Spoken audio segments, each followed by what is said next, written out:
دین کے اندر کوئی زور زبردستی نہیں ہے، آپ کے سامنے دین پیش کر دیا گیا اور کفر کی مذمتیں بیان کر دی گئی، پھر آپ پہ کوئی زور زبردستی نہیں ہے۔ ایسا نہیں کہ تلوار کی نوک پر کسی سے کلمہ پڑھوایا جائے۔ اس کا واقعہ ہے جس میں نمرود نے کہا تھا کہ میں خدا ہوں، تو حضرت ابراہیم علیہ السلام نے کہا تھا کہ میرا خدا تو زندہ کرتا ہے اور مارتا ہے، تو اس نے ایک شخص کو بلا کے مارا اور سزائے موت کے قیدی کو آزاد کر دیا۔ پھر حضرت ابراہیم علیہ السلام نے اس کا جواب دیتے ہوئے کہا تھا کہ میرا رب وہ ہے جو سورج کو نکالتا ہے اور ڈباتا ہے، تو اگر تو خدا ہے تو اس کو دوسری جانب سے نکال کے دکھا تو۔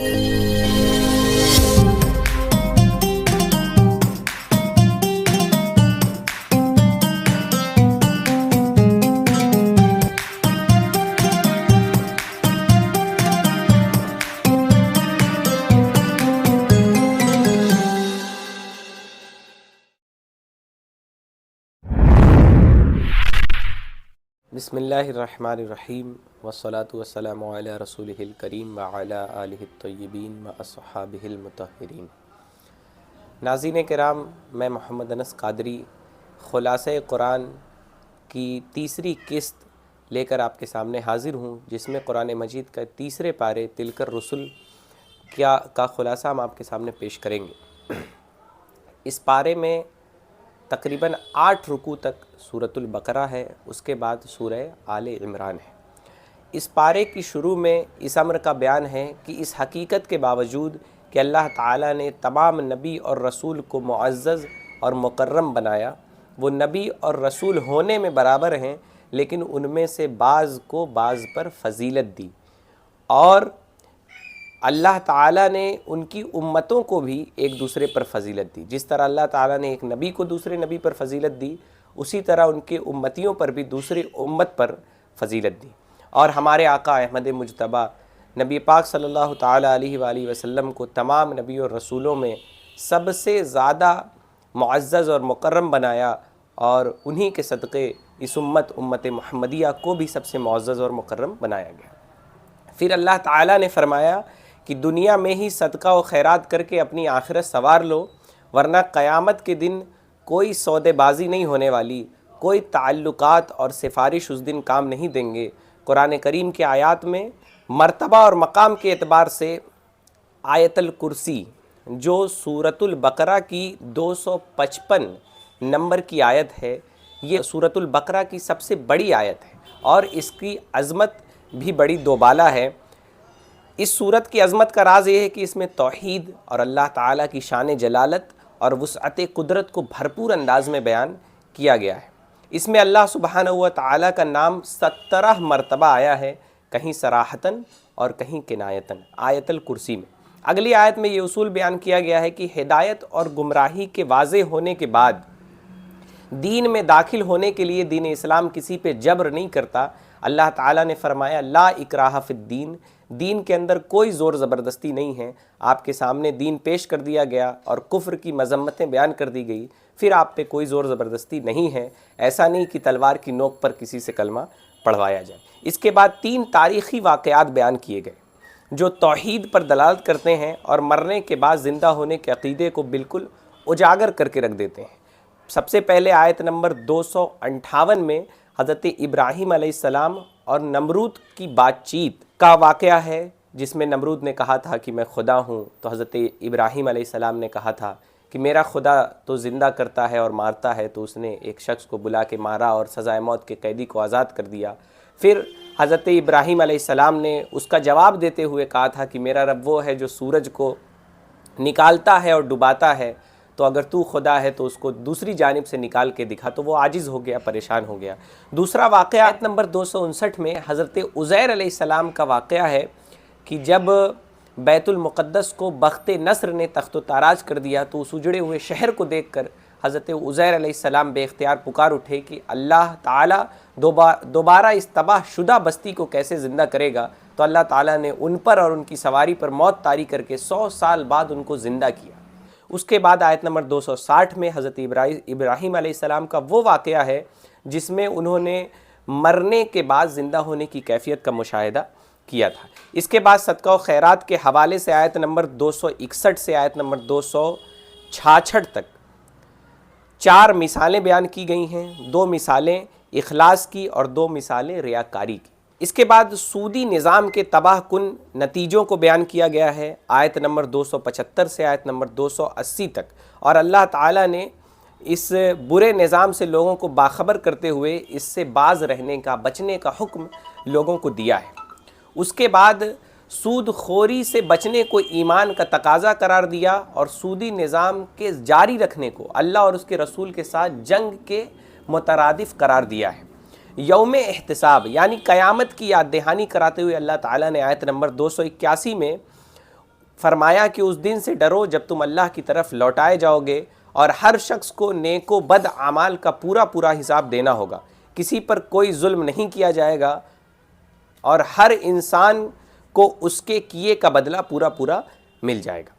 ایک قول کے مطابق یہ قرآن مجید کی نزول کے اعتبار سے سب سے آخری آیت ہے۔ بہرحال آیت نمبر 282 میں کمیت کے اعتبار سے قرآن کریم کی سب سے بڑی آیت ہے، آیت نمبر 282۔ اسے آیت المدائنہ بھی کہتے ہیں۔ اس میں ادھار لین دین کے قرآنی ضابطے اور ادائیگی کی مدت کا تعین وغیرہ بیان کیا گیا ہے۔ اس کے بعد چونکہ سورہ بقرہ میں نماز، زکوٰۃ، حج اور دیگر شرعی احکام و مسائل بیان ہوئے ہیں، اس لیے سورت کے آخر میں یہ وضاحت کر دی گئی ہے کہ اللہ تعالیٰ کسی بھی انسان پر اس کی طاقت سے زیادہ بوجھ نہیں ڈالتا۔ اس کے بعد آیت نمبر 285 اور 286 میں یہ سورہ بقرہ کی آخری 2 آیتیں ہیں، اور حدیث شریف میں آتا ہے نبی پاک صلی اللہ تعالیٰ علیہ وسلم نے فرمایا کہ سورہ بقرہ کی آخری آیات خود بھی سیکھو اور اپنی خواتین کو بھی سکھاؤ، کیونکہ قرآن کے علاوہ یہ بہترین حمد و ثنا اور بہترین دعا ہے۔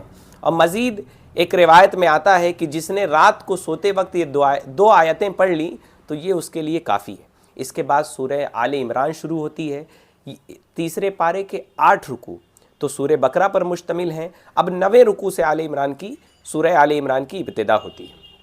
چونکہ اس میں حضرت عمران کے خاندان کا قصہ بیان کیا گیا ہے، اسی مناسبت سے اس سورہ کو سورہ آل عمران کہتے ہیں۔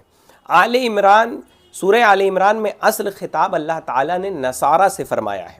پھر یہ کہ دونوں سورۃ البقرہ اور سورہ آل عمران دونوں کا آغاز اللہ تعالیٰ نے حروف مقطعات الف لام میم سے فرمایا۔ اس کے بعد یہ سورہ ایک واقعے کے پس منظر میں نازل ہوتی ہے، جو نجران کے عیسائیوں کے 60 افراد پر مشتمل ایک واقعہ ہے۔ اس کے بعد اس کی ابتدا میں اللہ تعالیٰ کی وحدانیت، قرآن کریم، تورات اور انجیل کی حقانیت کو بیان کیا، اور اللہ تعالیٰ کی آیات کے منکروں کو عذاب شدید سے ڈرایا، یعنی سخت عذاب سے ڈرایا۔ علم الہی کے وسعتوں کو بیان کیا، قدرت کے تخلیقی شاہکار انسان کے ماں کے پیٹ میں تیاری کے مرحلے کو بیان کیا، اور بتایا کہ قرآن کریم اللہ تعالیٰ ہی نے نازل فرمایا ہے۔ اگلی آیت میں مسلسل اہل کتاب کی مذمت کی گئی اور ان کے جرائم کو بیان کیا گیا ہے۔ اس کے بعد آیت نمبر 14 میں بتایا گیا کہ انسانوں کو بیوی، بچے، مال دولت کے خزانے، سونا چاندی، سواریاں، چوپائے اور کھیتیاں بہت اچھی معلوم ہوتی ہیں، مگر یہ سب دنیا کی عارضی چیزیں، یہ پرماننٹ نہیں ہیں، یہ تھوڑے وقت کے لیے ہے، پھر یہ سب ختم ہو جانی ہے۔ اللہ تعالیٰ کے پاس بہترین انجام موجود ہے، کس کے لیے؟ متقی اور پرہیزگار لوگوں کے لیے، ان کے لیے جو اللہ تعالیٰ کے احکام پر عمل کرتے ہیں۔ اس کے بعد آیت نمبر 31 میں اللہ تعالیٰ کے رسول مکرم صلی اللہ تعالیٰ علیہ وسلم کی عظمت شان کا ان الفاظ میں ذکر کیا گیا کہ اے محبوب آپ فرما دیجئے کہ اگر تم اللہ تعالیٰ سے محبت کے دعوے دار ہو تو تم میری پیروی کرو، یعنی نبی علیہ السلام سے اللہ تعالیٰ اعلان کروا رہا ہے کہ آپ فرما دیجئے کہ اگر تم اللہ تعالیٰ سے محبت کے دعوے دار ہو تو تم میری پیروی کرو، اللہ تعالیٰ تمہیں اپنا محبوب بنا لے گا اور تمہارے گناہوں کو بخش دے گا، بے شک اللہ تعالیٰ بہت بخشنے والا اور نہایت مہربان ہے۔ اگلی آیت میں 3 عبرت آموز واقعات ذکر کیے گئے ہیں، اور یہ تینوں خوارق عادات میں سے ہیں، یعنی عادت کے خلاف کے واقعات ہیں۔ اس میں حضرت زکریا کا واقعہ اور حضرت عمران کی صاحب کردار پاک باز اہلیہ وغیرہ کا واقعہ اس میں موجود ہے۔ اس صورت میں آگے چل کر اللہ تعالیٰ نے یہ بھی بتلایا کہ کفار حضرت عیسیٰ علیہ السلام کی جان لینے کے درپے تھے۔